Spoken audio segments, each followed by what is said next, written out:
And I say that I feel very fortunate that I feel like the work we do matters because it impacts people doing things they enjoy doing. People choose to do recreation.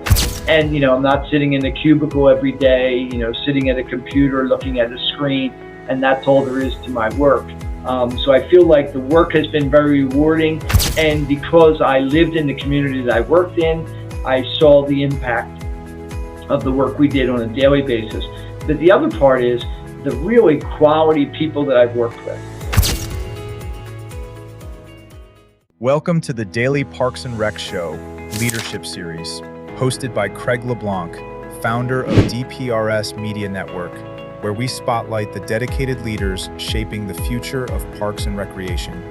In this episode, we sit down with Brian Barrett, Director of Parks and Recreation at Haverford Township, Pennsylvania. Brian has spent an incredible 38 years with the same Parks and Recreation Department, making his journey one of exceptional dedication and longevity in the profession.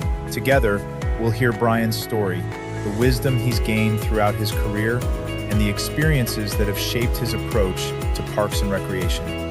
Let's dive in. All right, we are live again. This is Craig LeBlanc with the Daily Parks and Rec Show, or DPRS Media Network. This is our leadership series, Monday through Thursday, 12 noon, every Monday through Thursday for almost coming up on 2 years. I can't believe it's already been 2 years. This is our 637th episode. All started with this show where we highlight professionals that have dedicated their life to this industry. And I've got a record holder, at least for DPRS Media Network. We got Brian from Haverford Township, Pennsylvania. Brian, I'm probably butchering your town's name, so you might have to help me out with that when you come on. But he's been with the same department for 38 years. And I was telling him how exceptional that is after interviewing about 1,200 people in Parks and Rec over these last couple of years. I think he holds the record, at least for our team. So really excited about telling his story and given him a chance to kind of share the wisdom that he's learned over 38 years with Parks and Recreation over in the great state of Pennsylvania. But let me brag on all my other shows and show hosts that we help create with the DPRS Media Network. I wanted to give a big shout out to all the technical team behind this. We've got a very talented team of videographers and stage managers that I think the show host couldn't do it without them. We kind of show up and talk, but they're the ones that are kind of making all the magic happen. So big shout out to all of our technical team. But then also wanted to thank our show hosts. We are now up to somewhere between 16 and 21. We've got 16 solid shows that are just producing every week. And then we've got about another 5 or 6 that are in the process of launching. Some of them have already had their first show last week, and some of them are coming up this coming week and next week.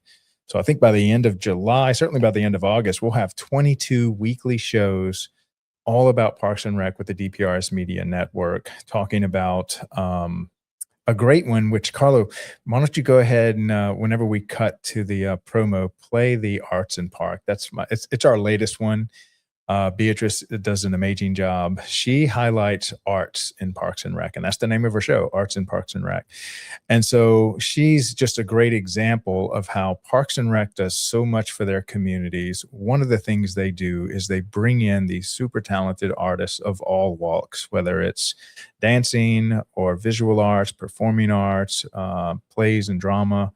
And across America, Parks and Rec departments are giving these artists a place to call home, that their programming can be offered to the whole community and not just, say, a much smaller segment that could afford their stuff. So when Parks and Rec steps in, they're able to provide facilities at a much cheaper rate so that many more children can have access to these great art programs. So her show is on Wednesdays at 3 p.m. So that's just one of our shows that's a great example. We also have the Aquatics Life with Wesley King. If you've got anyone in aquatics, if you have aquatics at all in your Parks and Rec department, please go onto our YouTube channel, look at the playlist for Aquatics Life. You can literally use this as continuing education. Wesley does a great job of producing educational content for the aquatic side of Parks and Rec. We also have one of our fastest growing shows is the Youth Sports Mastery Show with Aaron Locks. He's actually booked till the end of the year. So we opened up a Tuesday slot for him. So now twice a week, you get to hear about youth sports and all the great coaches and athletic directors and professional athletes that have got their start in Parks and Recreation. We also have Jonathan Prue, who does something for the military. It's on the front line, the Military Rec Show. So of the 300 military bases nationwide, I mean, globally, they all have a Parks and Rec departments in there. And he's been highlighting their careers since the first Tuesday of this year. So every Tuesday this entire year, he's done a show just for our military. We also have a Young Professionals Network. We have 2 technology shows that Dave and Ali and Jason run. One's on the software side, one's on all the robotics and smart city side. And so we've got quite a lineup. Oh, and let me not forget Thomas White and Papa J, and we've got just a slew of hosts.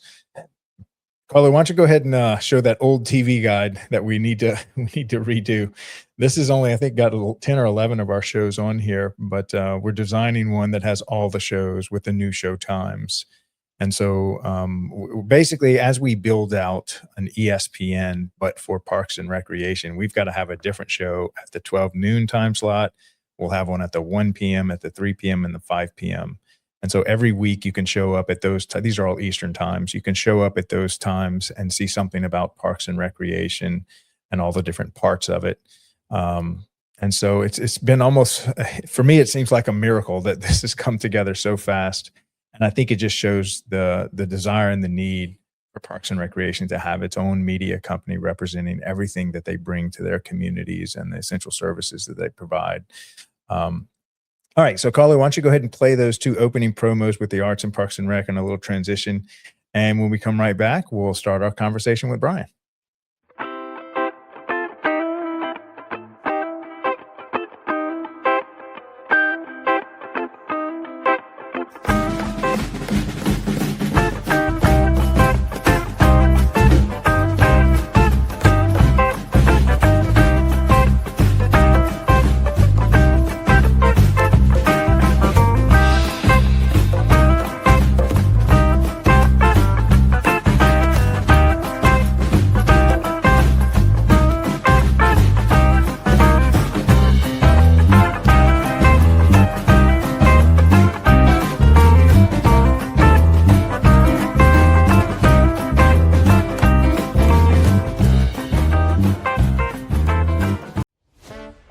Art has the power to transform spaces, to inspire communities, to tell stories that connect us to one another. Across parks, public spaces, and gathering places around the world, creativity is bringing people together in new and meaningful ways. From murals and sculptures to music, dance, theater, and cultural celebrations, the arts help turn ordinary places into extraordinary experiences. Because Parks and Recreation isn't only about facilities and programs. It's about creating places where people belong, places where culture thrives, places where imagination comes to life. Welcome to Arts in Parks and Rec, the show that explores the people, projects, and creative ideas shaping the future of arts and culture in parks and public spaces. Hosted by Beatriz Eugenia Vázquez. Together, we'll discover how the arts strengthen communities, inspire engagement, and help create vibrant places for everyone. This is Arts in Parks and Rec, a DPRS Media Network original, where creativity meets community.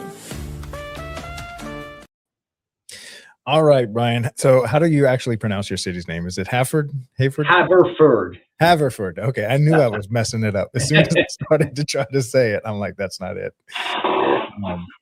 So how did your weekend go? You had a good weekend? Yes, it was a good weekend. Yeah, the weather was a little nicer. We've had some really warm weather in Pennsylvania, but it was a little more temperate than it's been. So yeah. Now, are y'all like all the other Parks and Rec departments across America and kind of like the busiest? This is the busy season for everybody, right? Yes. I mean, we're busy year round, but summer is a different level of busy because we add so many seasonal summer staff to our team. For all the youth activities that we do because the kids are out of school. So yeah. So after school care, all the aquatic centers are cranking, and then you've got to just finish the 4th of July celebration, got some holidays in there. So, Yes, yes. and are y'all to the halfway point yet? We're actually a little past halfway. I mean, we will continue. The bulk of our programming will end at the end of July. Yeah. We've added over the past 10 years some more August programming. Typically, it was hard to get staff in August, but parents need it. There's more of a need from parents for enrichment activities for the summer when their kids are still off from school. So we've added some things to August, but we probably, of the 130 seasonal staff we add, probably 100 of them are done at the end of July. Yeah. Yeah. It's I hear a lot of Parks and Rec professionals, they don't even schedule vacations during the summer. They're like, Yeah, it's too vacation hard. afterwards. Yeah, in August. Yeah. So why don't you tell and share with the rest of the Parks and Rec community kind of how you got started in Parks and Recreation? What think back to what really attracted you to Parks and Recreation, and then after that, I'd like to dig into just how exceptional it is that you've been for 38 years at one Parks and Rec department, got your start there, and they're still there today. Yes. Well, when I was in college, I had an opportunity to start working with the Parks and Recreation Department. Actually, a young man that was my neighbor, he and I played a lot of basketball together, and he had gotten a job with Haverford Township Parks and Recreation through a state program for college students to get some summer work, like a work study type program. And he started playing basketball with the gentleman who was running the recreation department at that time, Tim Denny. And I started playing basketball with them. And then he went on to Penn State, so he had to transfer to the other side of the state. And there was opportunities to do some adult basketball, adult volleyball programs. So I was just collecting a couple dollars at the door and monitoring, supervising the activities. And I was able to play during that time. So it was a great job where I could collect money at the door, play basketball, play volleyball, and do things I really enjoyed. I've been a basketball gym rat forever. Really like playing, and the job allowed me to play. And then as I did that for a little while, the programs here were growing. The activities that were being offered by the department were growing because the department had sort of taken a hiatus in the late 70s due to some funding challenges, because it was initially funded in the 70s by the township and the school district. In the mid 70s, the school district pulled away from the funding. So the department sort of fell downhill a little bit, and then was started up again in the 80s, and I came right after that. But programs were growing and they needed some help in the office. So I started working in the office while I was at college. And then when I finished college at Temple University, they said, we may have a full-time job for you. Now, I graduated a degree in finance, so it didn't seem like the natural course to go into Parks and Recreation, but I really enjoyed the work I was doing. And I was, because we were generating programs and we were using that revenue to offset our expenses, I was doing a lot of the things I might be doing in evaluating finances and developing budgets.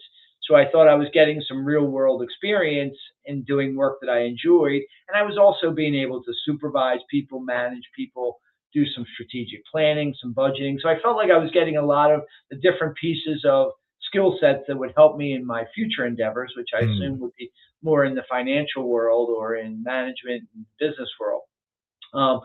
But as I continued on, and a few times I did look, everybody thinks they should be making more money, or there's other opportunities out there. But, I would look at other opportunities, and I decided that, over time it fit into my lifestyle. I got married, started having children, was having a family, and it was a job that I felt like was family friendly. Even though I Mm. would work a lot of nights and weekends, but I was able to be off during the week, take the kids to school events, being able to show up at school trips and help coach the team. So it fit in with my life too. So that's sort of how I got my start, and I stayed here because I really thought what we were doing was worthwhile. The community really took to the activities and the growth of the department. And then in the early 2000s, around 2007, 8, 9, we looked into develop a community center, and that really opened up a whole new avenue of possibilities and work for me, and that encouraged me to stay. Mm. Fantastic. And now, so if you had, I wanted to have you kind of help me pitch the industry to young kids that are maybe in college, don't really know what they want to do with the rest of their life, and really haven't even considered, or sadly enough, a lot of kids don't even realize this is a profession you could go into. But what would be your testimony to them as to why they might want to consider Parks and Recreation as a career path?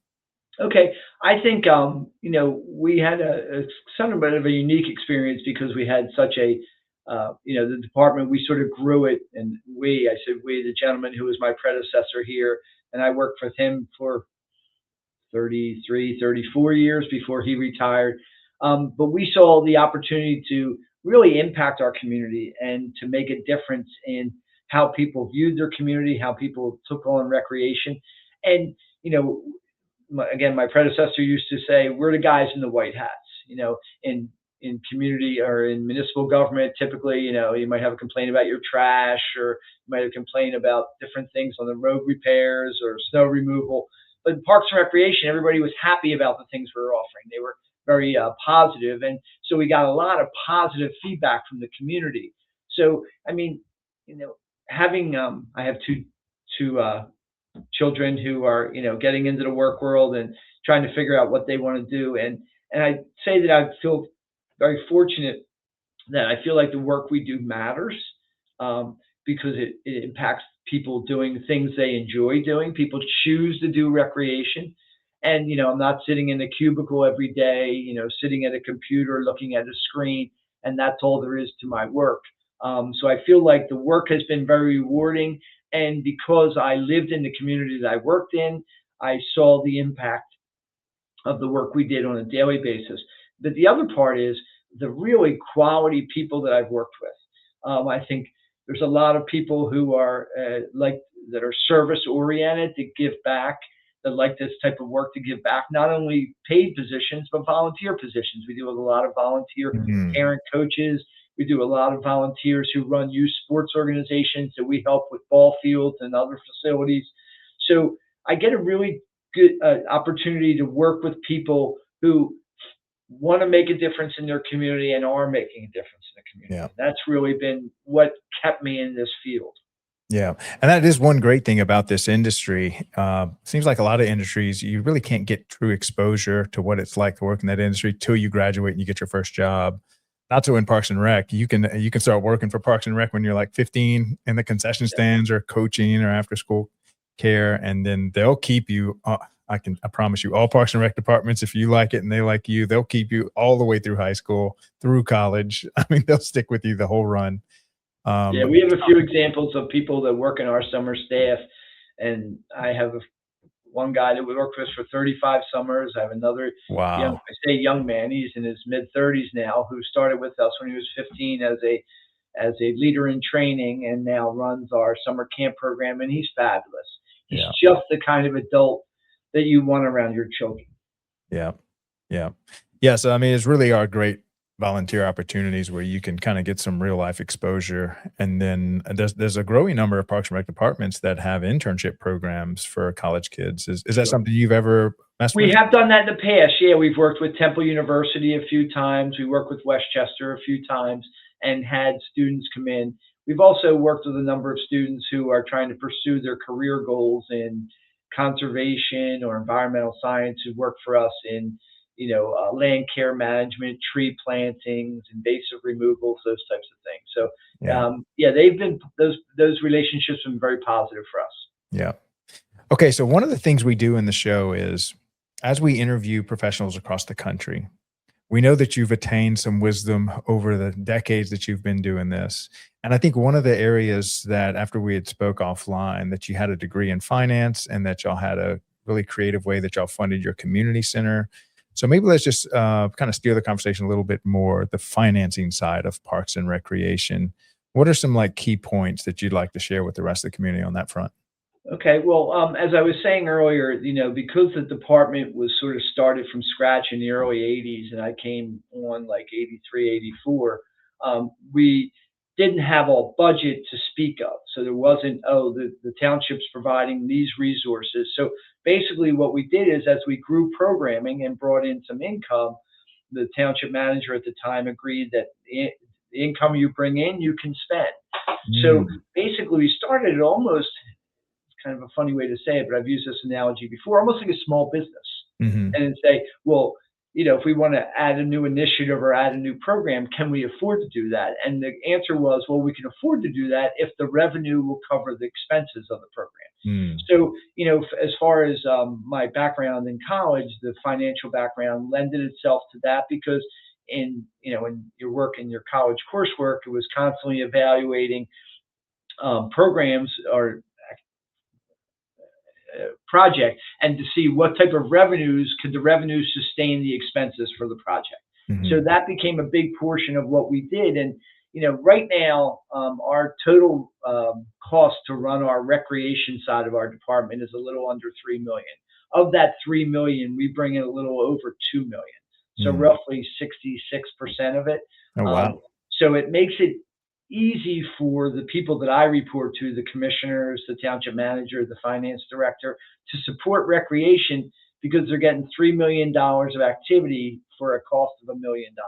Yeah. And even if we didn't run any activities, we still would have to maintain our facilities. We would still have to permit the ball fields. We would still have to answer resident queries about trees in the parks and playground equipment in the parks, and take care of those things. And so there would be costs associated that would not have revenue tied to it. So the act of us creating revenue through activities, and for the users to pay for what they're using, has been a successful one for us. Yeah. So and it involves all the things of running things where you're selling things. We sell activities, we sell services, and in that, we have to market those services. We have to do 3 seasonal brochures, which is basically our handbook of what you could purchase from us, the activities you can join for us. And not everything involves a fee, but most of them do. We also have to ongoing marketing, customer outreach through our website and our software that allows you to purchase your things online, and allows you to view our schedules online. And then social media, we use that, Instagram, Facebook, to market what we do, but also to let people know about all the positive things going on in our community that aren't about programming, that are about the facilities that we're doing, and the trails we're developing, and the park projects that we're undertaking. And we get a lot of positive feedback from the community, saying, now I know how my tax dollars are being spent, and I appreciate that. Because if you ask somebody, do you want to raise their taxes? The answer is always no, we don't want to pay any more taxes. But if you tell people what their tax dollars support, I think they're more likely to be supportive of what the township's trying to do. Yeah. And this is such a timely message, because we've got, I think Florida's big in the news right now for potentially cutting their property tax, which is the major funding source for the, not the capital investment side, but basically to kind of run the Parks and Rec and salaries and programming and stuff like that. And so I love how you framed it, that, you're basically getting $3 million worth of services for $1 million. And then a lot of this stuff is just like maintaining the trees and answering the phone for the citizens that call in. What advice would you give some of these Parks and Rec departments that are losing property tax revenue as the different ways they can kind of creatively fundraise and bring in revenue? Well, you started this podcast by asking, what would you say to somebody who wants to go into Parks and Recreation? And I think you also said that you want to see, we as Parks and Recreation professionals have to speak to why what we do is important. Mm-hmm.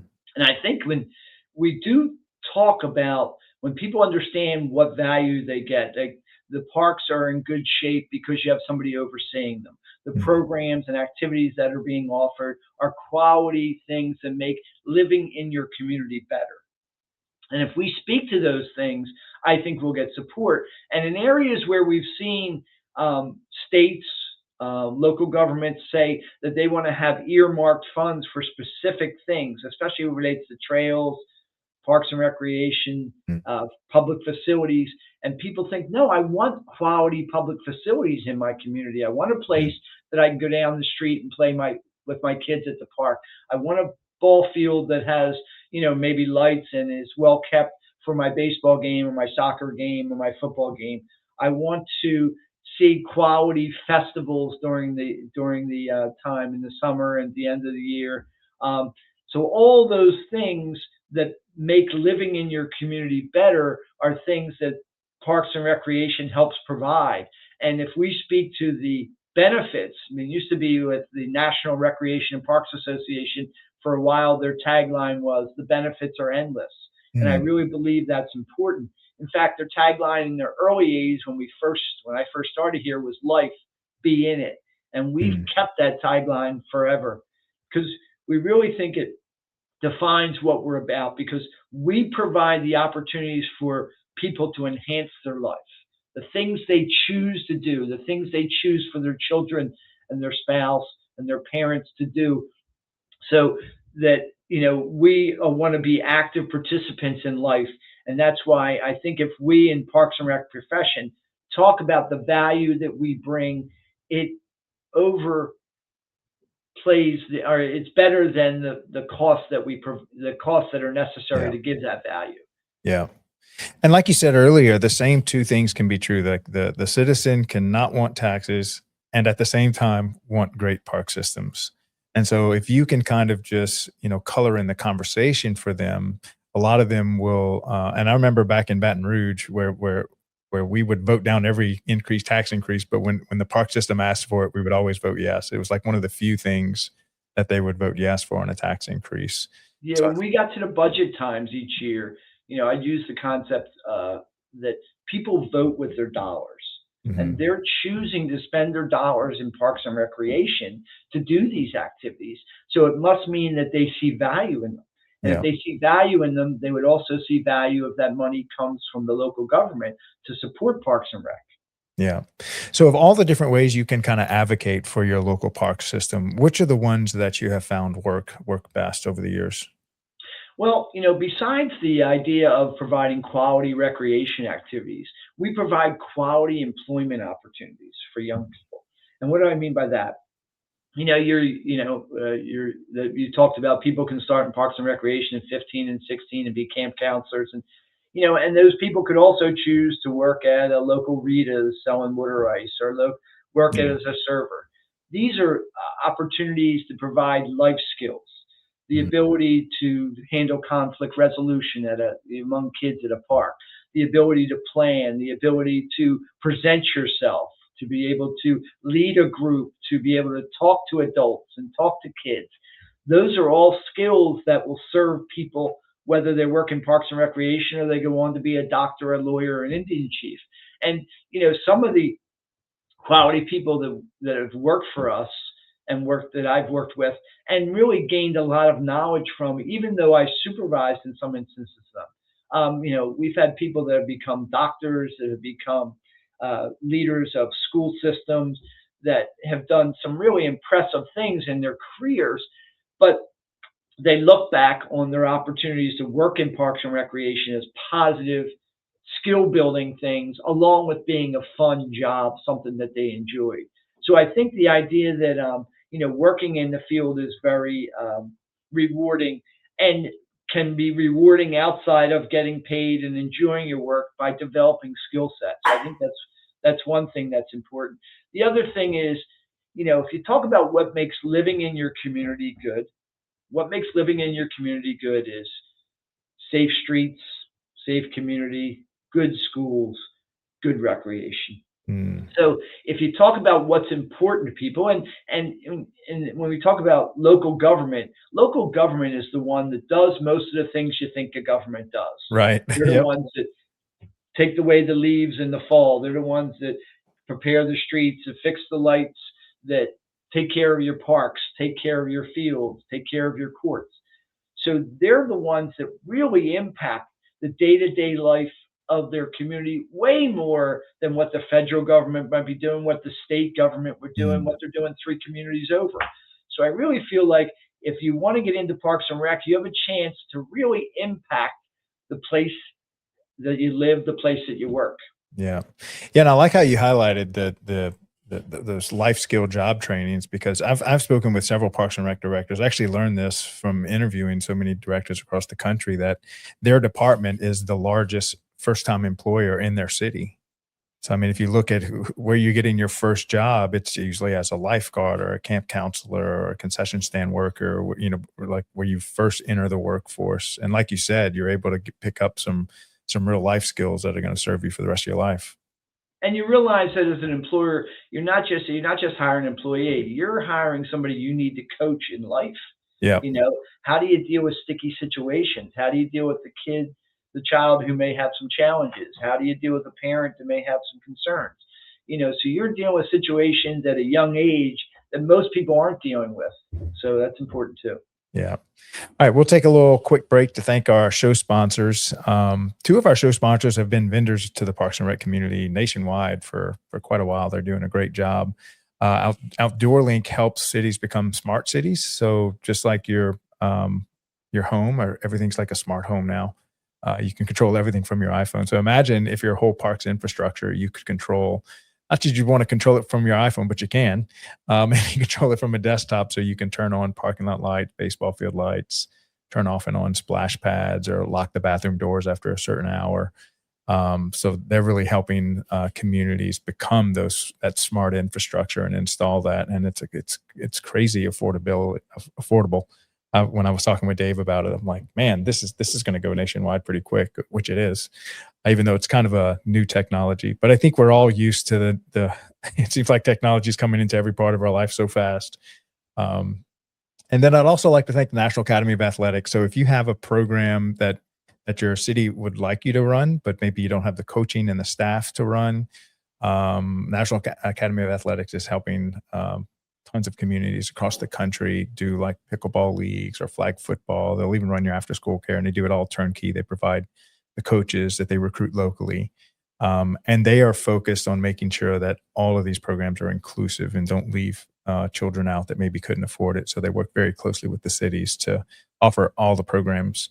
So Carla, why don't you go ahead and run those two promos, and then we'll come right back and finish up our conversation with Brian. In today's parks and recreation industry, communication, safety, and efficiency go hand in hand. That's where Outdoor Link comes in, delivering smart technology that empowers city departments and community planners to do more, smarter.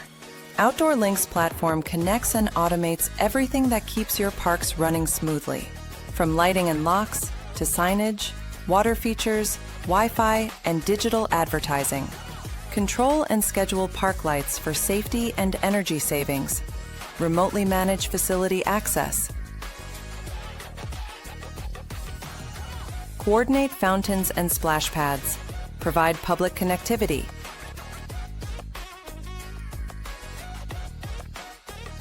All from one simple, unified platform, giving you real-time control, data, and cost efficiency. For parks and recreation agencies, that means safer spaces, smarter resource use, faster responses, and stronger community engagement. And behind every great park story is great infrastructure. That's why Outdoor Link proudly supports DPRS Media Company, helping the Daily Parks and Rec Show amplify the voices of professionals shaping our communities every day. Outdoor Link, smart, connected solutions for parks, recreation, and beyond. They say it's just rec. Just rec, where kids learn to try again. Just rec, where confidence begins. Where teamwork, effort, and fun matter more than trophies. It's not about perfection. It's about participation. It's not just rec. It's where kids learn to love the game and themselves. It's just rec until they learn teamwork for life. It's just rec, but it's everything to them.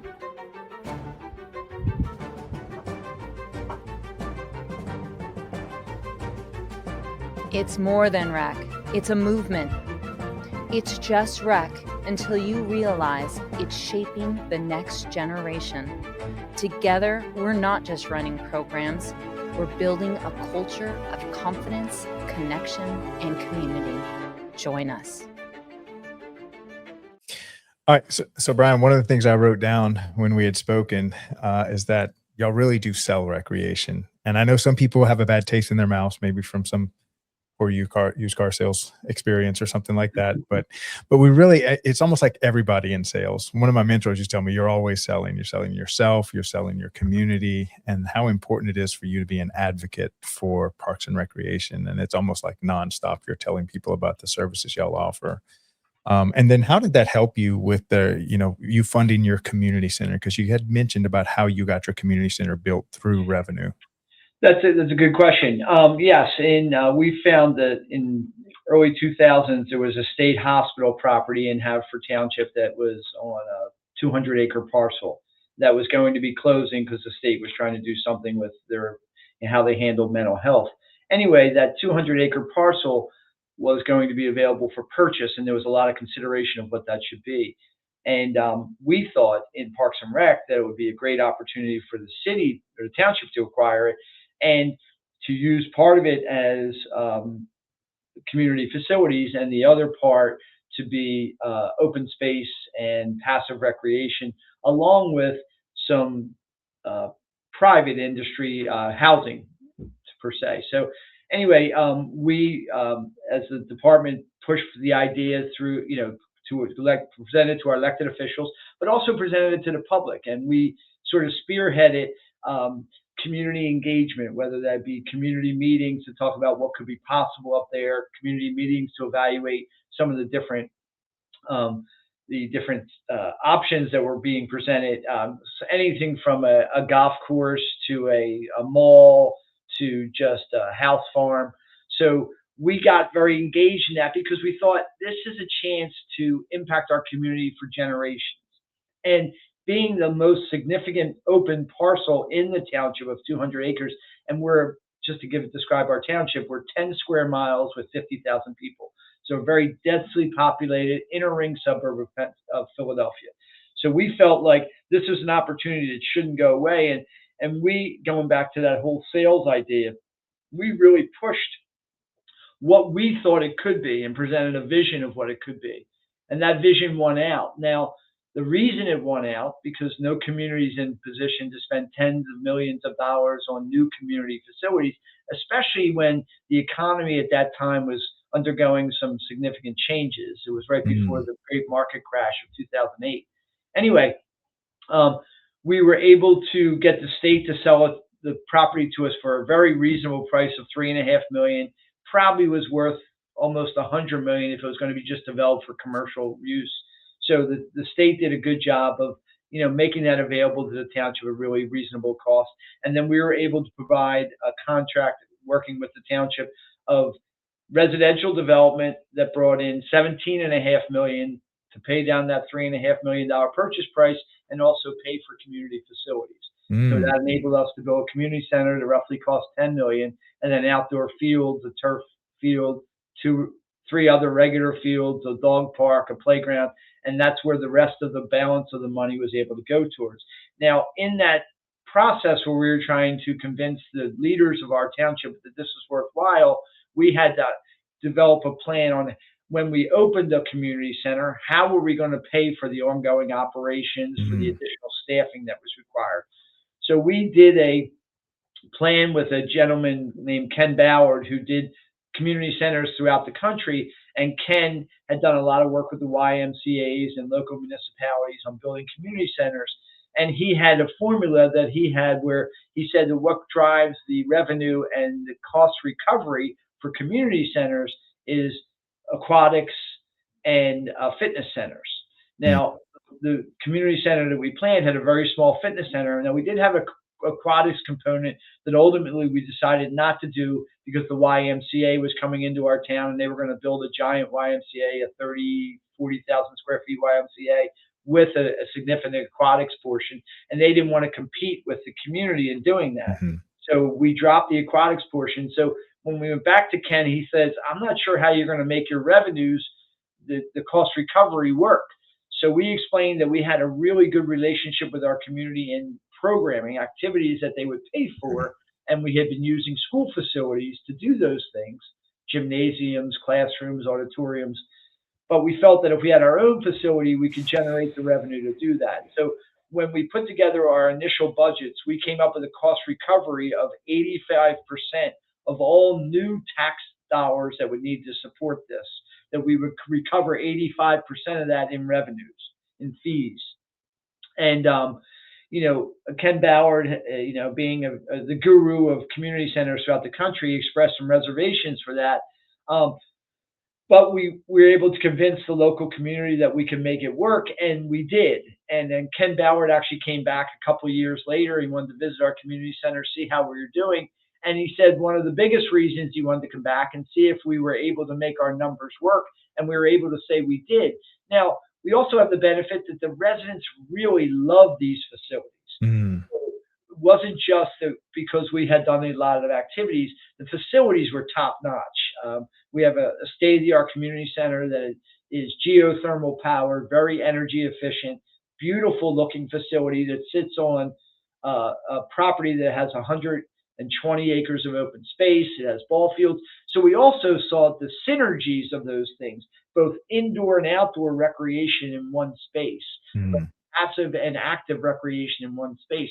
So we felt that the vision that we were sort of presenting to our community was one that if we could fulfill that vision, that would be considered a success. And I think from the responses to the community, because there was a lot of initial reaction to should the community be spending these types of resources on Parks and Rec and not putting them into infrastructure, streets, roadways, other facilities. And we were able to, through a lot of public engagement, a lot of community meetings, convince the community that this was worthwhile.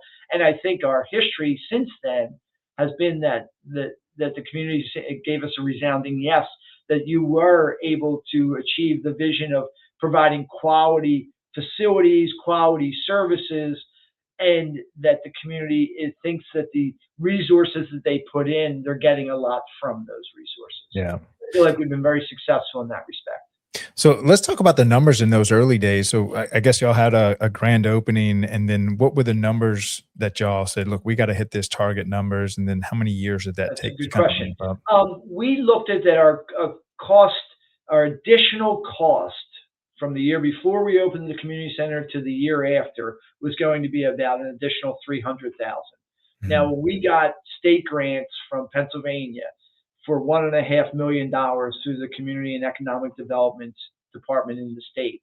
And with that grant came a requirement that we had to create 4 new full-time positions and 8 to 10 new part-time positions year-round. So that was built into our model. So we were able to do that along with paying for the cost of heating and cooling the building, of running the building. And we went from, being an office that was open 40 hours a week to running a community center that's open 75 hours a week. So that involves staffing that goes beyond the 9 to 5. So anyway, that roughly $300,000 of additional revenue we came on, we were able to generate a little over $300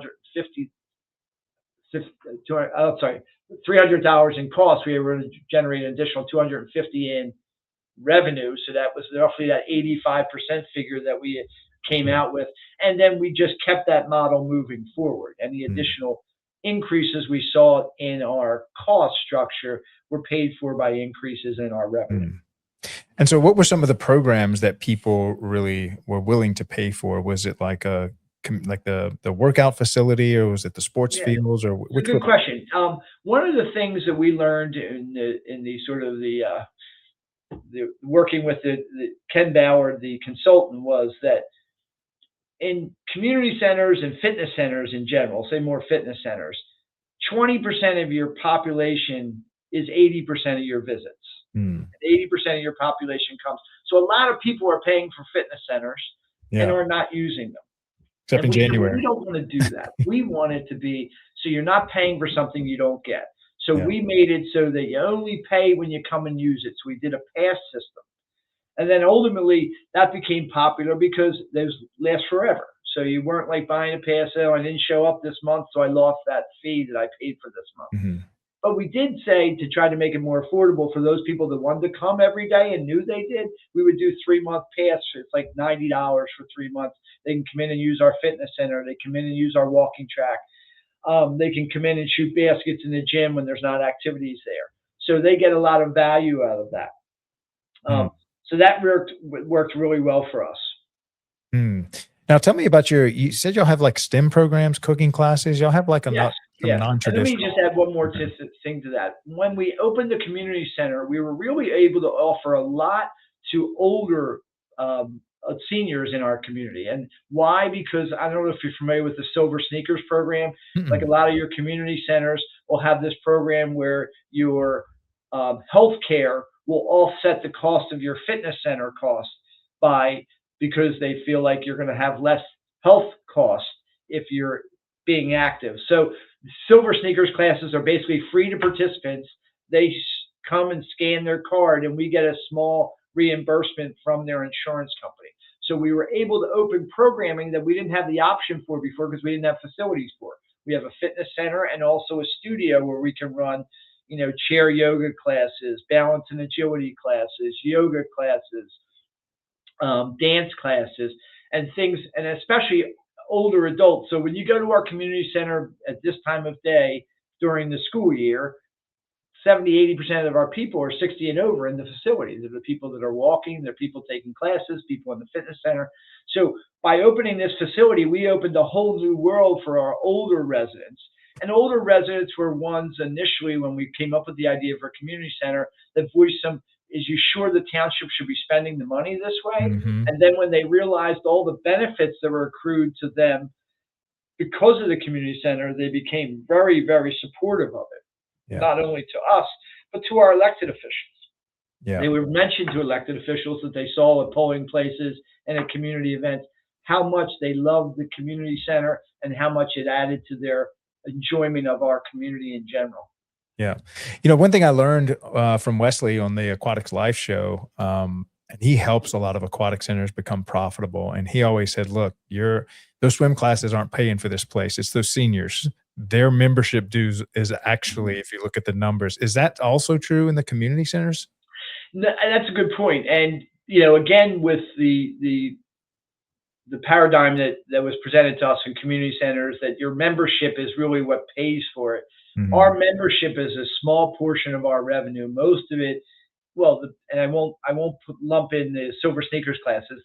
We probably generate about $50,000 a year from those. Mhm. It pays us enough to pay our instructors that teach the classes, to offset the cost for our fitness center coordinator. But really what drives it is all the other things we do. And as part of our community center, one of the things we do is we do rentals.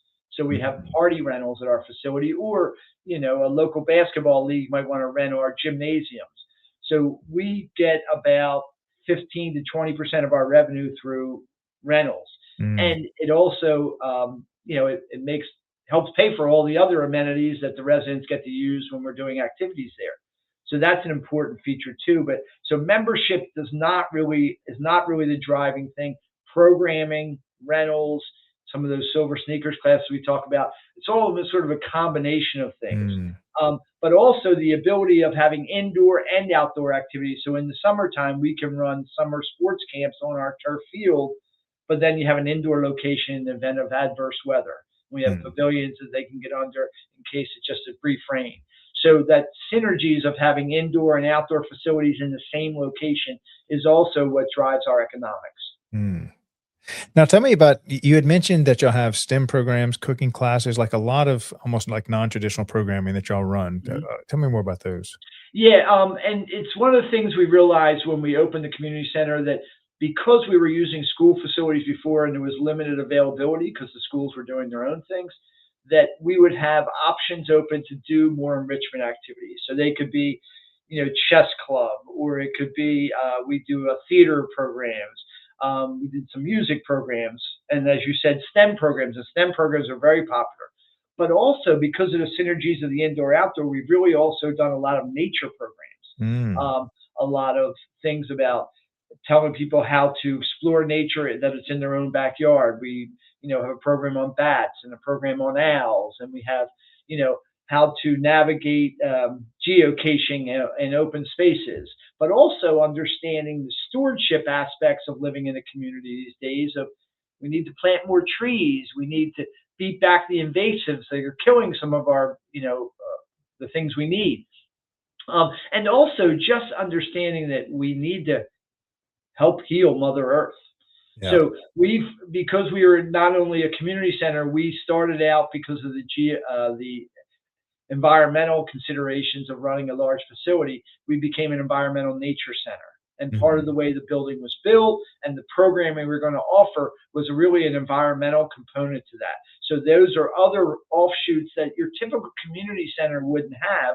But because we have both the indoor and the outdoor, we have a laboratory right outside that the kids and adults can get involved in these programs and understand them.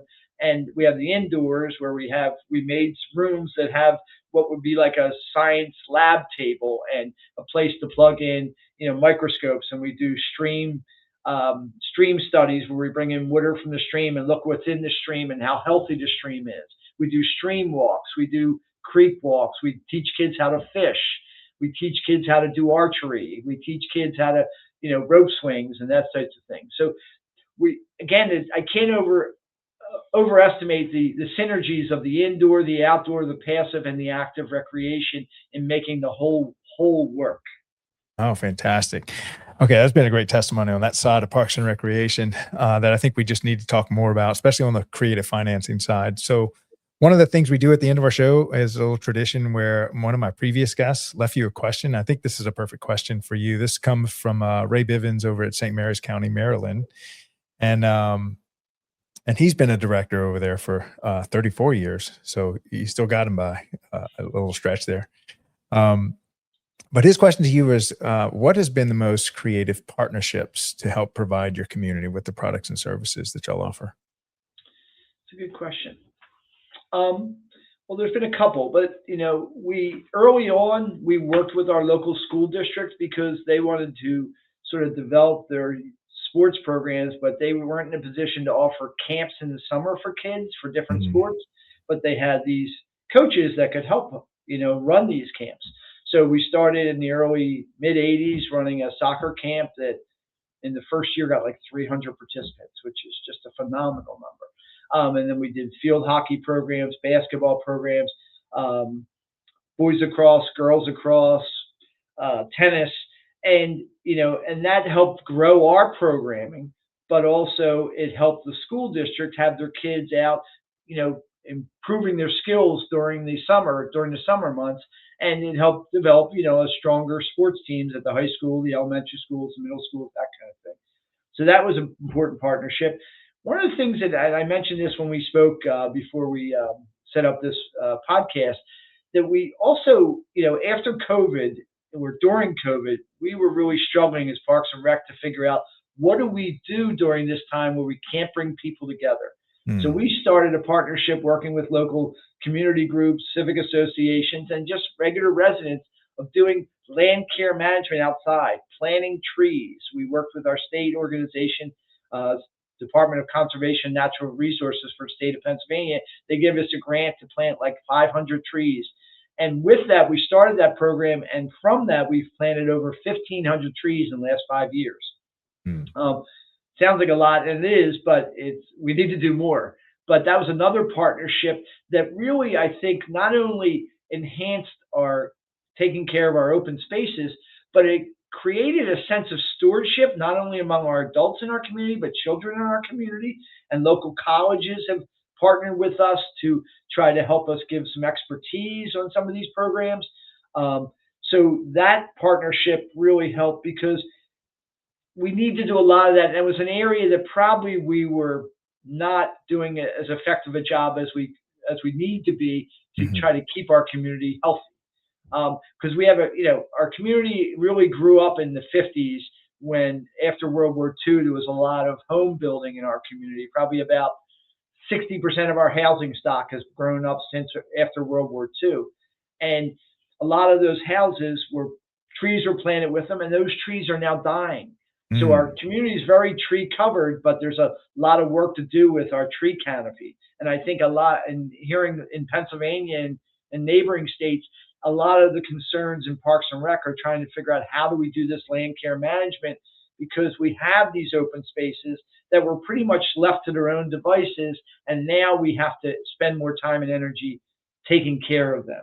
So that's another area where we benefited from enlisting citizen support, volunteer support, local educational institutions in developing how do you care for your community's open spaces. Mm. All right. So what question would you like to leave for my next guest? Question I would like to leave for our next guest would be, you already guessed me some good ones, so give me a second for that. Yeah. How do you convince the people that follow you into the profession to take on the mission that has made the people in this profession successful where we are now? Mm. So developing those younger leaders, because as you said earlier in this show, Craig, a lot of people aren't even aware this is a profession. And we talked to a number of colleges through our state organization, Pennsylvania Recreation Park Society, of how we can communicate to those college students. These are real careers that can be very rewarding and make a difference in people's lives, not only for the individual that has the position, but for the people they serve. And I would think that, bringing on that next leadership, that next rank of leaders that are going to take over the profession, because baby boomers are retiring. I'm the sort of one of the last of the baby boomers, and I'm looking at retirement in a couple of years. So who's going to replace those ranks, and how do we motivate them and train them to do well? Oh, fantastic. Yeah, that's a great question. Well, Brian, thank you so much for coming on the show today and sharing all that you've learned over these years. I know this is beneficial, especially on that financial side. It's such an important topic. And I really like how you just got into the weeds and just said, look, here's how we did it. Here's the numbers we had to hit. And here's the creative ways that we would help fund this great community center at the center of our community. Well, Craig, the work you guys are doing is very important. As they say, it takes a village. Yeah, it sure does. And we couldn't have built this media company without y'all. Y'all really are the stars of the DPRS Media Network. And I really appreciate y'all sharing the wisdom that y'all have gotten. So yeah, and thank your staff for all the work that you're doing. And thank you for dedicating your life to such a noble career path. Thank you, Craig. It was good talking to you. Take care. Take care. Have a good week. Bye-bye. Bye. All right. So we officially kicked off the week. All right. So I'm talking to all you Parks and Rec professionals out there. A little personal conversation with you. We are really going to try to, as a group of show hosts, so we've got so many different shows that from so many different angles. And I kind of told the other show hosts, let's really try to, when our guests come on, all of our guests have some piece of wisdom that they've really spent a lifetime kind of developing and finding. And so we're going to have like a 5 or 10 minute segment of a lot of our shows. I'm going to start it with my shows, where I really ask our show guests to share some little insight that they'd like to share with the rest of the Parks and Rec community. And so if there was someone out there that maybe you've learned from, please help get them in touch with me, because I'd love to have them come on the show and share that wisdom with the whole Parks and Rec community. Because fortunately or unfortunately, a lot of times the state convention and national conventions, you just can't send your whole department.